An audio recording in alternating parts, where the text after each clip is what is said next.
Labvakar. Labdien. Labdien, labvakar, labrīt, kad skatīsies. Manas pārdomas par pēdējiem notikumiem pasaulē un vispār visur, kur tagad ir iestājies cilvēkiem pesimistiskais laiks. Cilvēki palikuši pesimistiski. Jaunais gads pagājis, atnācis ar savām problēmām jau.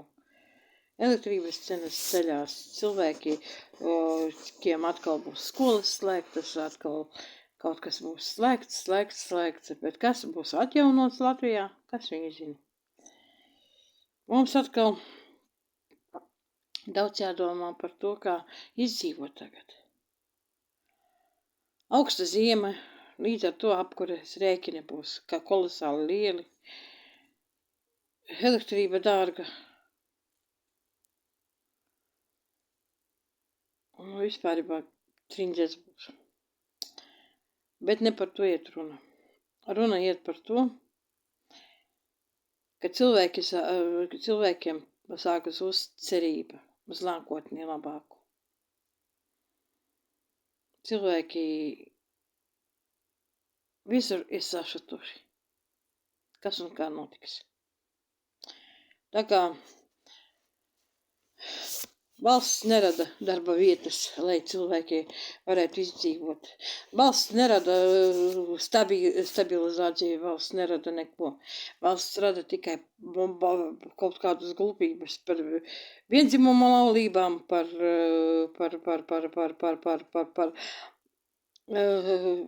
glupiem lēmumiem, kas nav vajadzīgi mums. Tā nav mūsu domāšana, tā ir pasaulīgā domāšana uzspiesta. Mums valdība ir domājusi atjaunot cukurfabrikas, atjaunot. Mums tikai likvidēt. Nevis atjaunot. Tagad daudzi vēl taisās braukt projām, jo Latvijā neredz perspektīvu izdzīvot.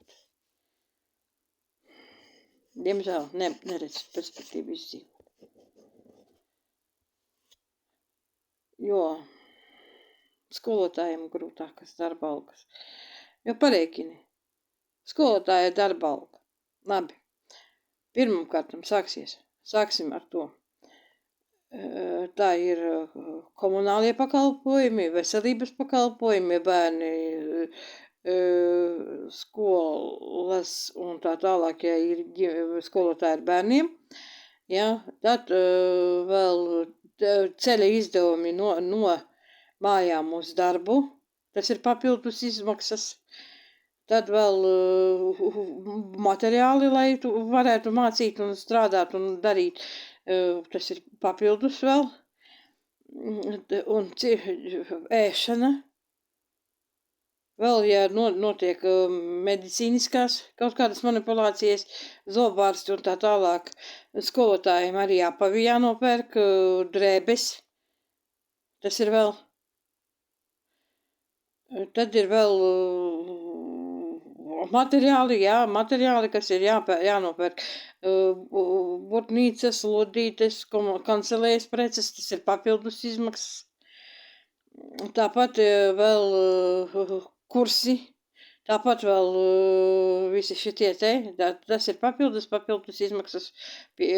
Tas ir lielas izmaksas tomēr. Labi, medicīnas darbiniekiem. Viņiem algas arī minimālas, viņiem arī, lai savilktu galus, arī ļoti problemātiski. Un medicīnas mums nozare arī aizgājusi pa pieskari. Nevis uz labo pusi, bet uz mīnusa pusi. Kas ir atlicis no Latvijas? Minimums, bet viss iet nevis 5 uz 10 vaļu pusīti, bet no 5 mīnusā jau iet. Pēc 10 vaļu sistēmas. 5 mīnusā iet. Pilsētās darbs ir, jā, laukos ar katru gadu grūtāk, it sevišķi zemniecībā, ar katru gadu grūtāk ir zvejniecībā, ar katru gadu grūtāk ir lauksaimni izglītot bērnus izglītības ziņā. Ar katru gadu grūtāk, nevis pozitīvāk. Lauki paliek tukšāki, nevis pilnāki. Dzimstība tik maza, ka mirstība 3 reizes lielāka, pa 4 reizes lielāka nekā dzimstība Latvijā. Un kas te grib tos bērnus dzemdēt? Nekas. Perspektīva kāda Latvijā? Latvija, jā, mums jāpalīdz Ukrainai, mums jāpalīdz tam, mums jāpalīdz tur un jāizdara to. Bet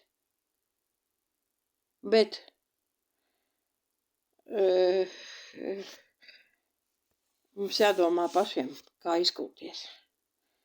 Tāds laiks ir. Pats savas laimes kalējs.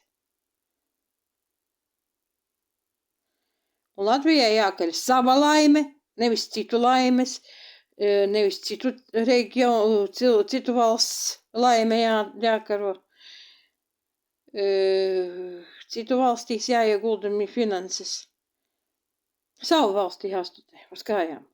Cik pamestu māju, cik pamestu ciematu, cik pamestu visakā. Latvija jāsavelk atpakaļ. Tā kā jaunais gads ar katru gadu paliek savādāks. Redziet, pasaulē cik kataklizmu notiek, cik visakā. Tā kā tas ir jaunā gada pārdomas. Dabas māte noliek visus savā vietā.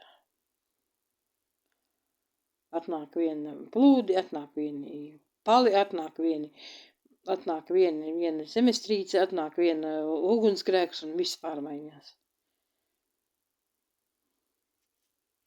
Tā kā vēlu veselību visiem un dod Dieviņu.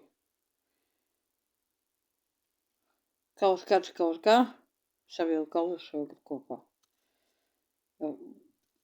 Daudziem būs šī ziema pārbaudījums. Augstumi neizturēs daudzi lopi.